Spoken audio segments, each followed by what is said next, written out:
नमस्कार छात्रों, आइए आज हम एक बार अपने दशम वर्ग के छात्राओं के लिए चतवार पाठ जो है, हमारा चतवार पाठ है संस्कृत साहित्य विधा। चतवार पाठ है वर्ग दशम। देखिए इसमें दिया है चतवार पाठम, जिसका नाम है संस्कृत साहित्य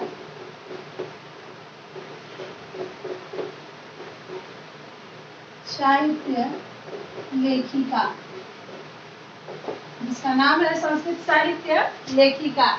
देखिए इसके पाठ में थोड़ी सी जो व्याख्या है हम आप सबों के बीच में कराए हुए थे, और आज हम कराएंगे। हम आपका समय यूं ही बर्बाद नहीं करेंगे, और आज हम कराएंगे कुछ मौखिक प्रश्नों का हल।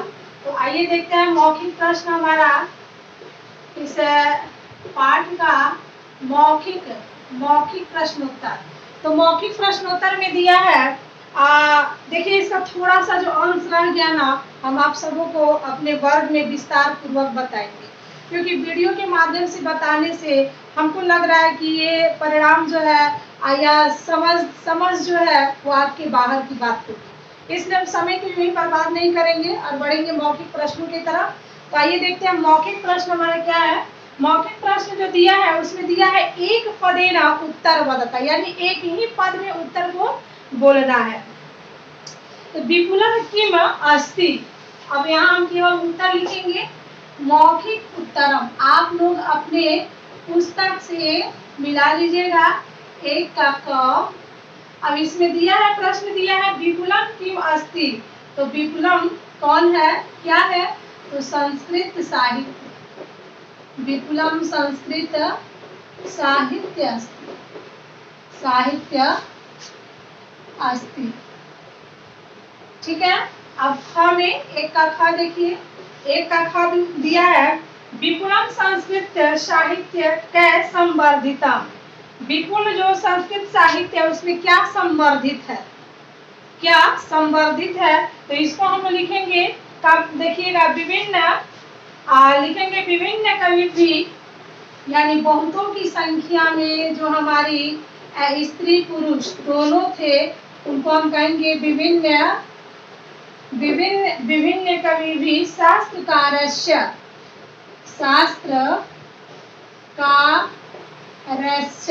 यानी जहाँ विभिन्न कवियों का शास्त्र की जानकारी हो वहाँ पे संस्कृत साहित्य का संवर्धन होता था। अब हम देखते हैं ग नंबर में दिया है काव्य नामा रचने संरक्षणे च का दत्तावधान। कहे कि काव्य के रचने में और सुरक्षित रखने में किसकी अवधारणा थी, तो इसको हम लिखेंगे। देखिए उत्तर हमारा हो जाएगा पुरुषा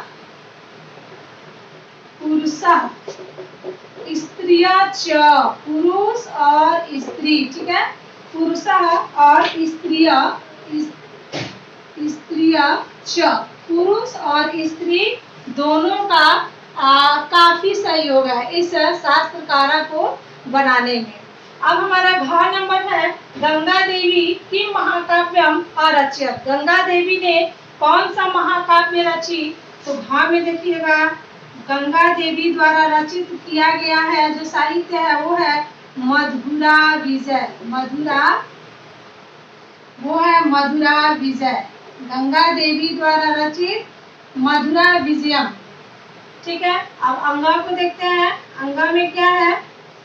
अंगा में देखिए, अंगा में दिया है आधुनिक संस्कृत लेखिकासु का प्रसिद्ध। आधुनिक लेखिकाओं में यानी स्त्रियों के लेखन में कौन जो है प्रसिद्ध है, तो हम यहाँ लिखेंगे। देखिए उत्तर में हमारा हो जाएगा पंडिता क्षमा।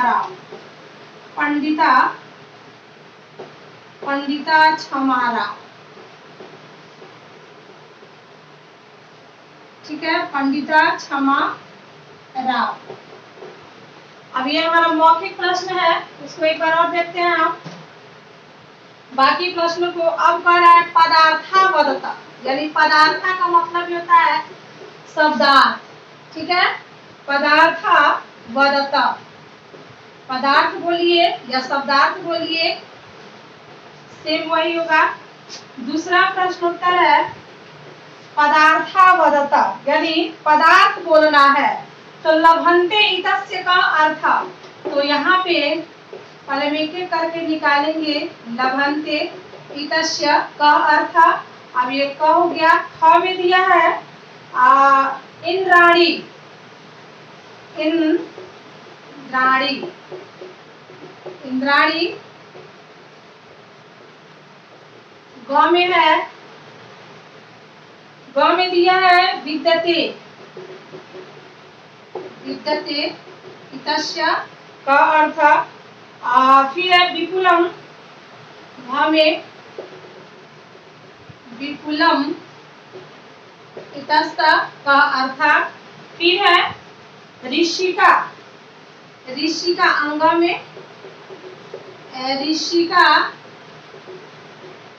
इत्यर्थम, ऋषिका इत्यर्थम का अर्थ। अब एक एक करके देखते हैं इसका अर्थ क्या होगा। इसका अर्थ हम यहाँ लिखेंगे। लभ्यन्ते का मतलब होता है लाभ होना या प्राप्त होना, तो यहाँ हम लिखेंगे प्राप्तन्ते, प्राप्यन्ते, ठीक है। अब दूसरा है इंद्राणी, इंद्राणी का भी देखिएगा।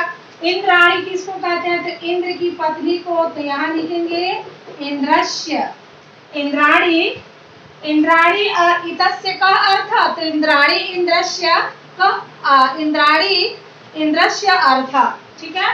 और विद्यते, विद्यते का मतलब भी होता है, तो इसका हो जाएगा हमारा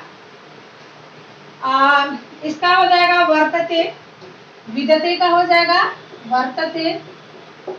अब देखिए विपुलम, विपुलम का मतलब भी हो जाएगा प्रवृत्तयम, विपुलम का मतलब क्या हो जाएगा प्रवृत्तयम,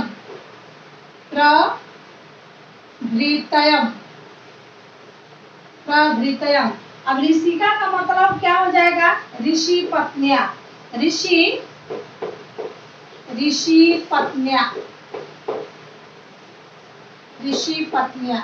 अब एक बार और समझ लीजिए आप लोग। लभ्यते इतस्य कः अर्थ, तो प्राप्यन्ते, और इंद्राणी इतस्य कः अर्थ इंद्रस्य, और विद्यते इतस्य कः अर्थ, तो वर्तते। विपुलम इत्यस्य कः अर्थ, तो प्रवृत्तयम, और ऋषिका इत्यस्य कः अर्थ, तो ऋषिया पत्नी। ऋषिका उसको कहते हैं जो ऋषि की पत्नी होती है, उनको कहते हैं।